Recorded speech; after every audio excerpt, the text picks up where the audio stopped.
Ryotwari సిస్టాన్ని introduce చేసి రైతువారీ సిస్టంలో భాగంగా నువ్వు ధాన్య రూపంలోనైనా ట్యాక్స్ చెల్లించవచ్చు, ధన రూపంలోనైనంటే నువ్వు మనీ రూపంలో కానీ, క్రాప్ రూపంలో కానీ, పంటల రూపంలో కానీ, అంటే నువ్వు ధాన్యం రూపంలో కానీ, ఫుడ్ గ్రెయిన్స్ రూపంలో కానీ నువ్వు ట్యాక్స్ని చెల్లించవచ్చు.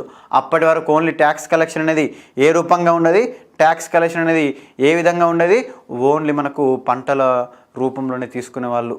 ఏంటి సార్, కేవలం ధాన్యాన్నే ట్యాక్స్గా తీసుకునేవాళ్ళు.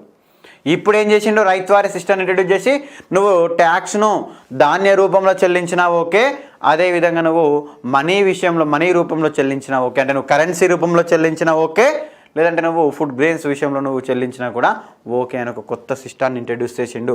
ఇగో ఇది హలీ సిక్కా అండి. ఇక్కడ మీకు ఇమేజ్లో కనిపిస్తున్న చూడండి, మీకు called as a Hali Sikka.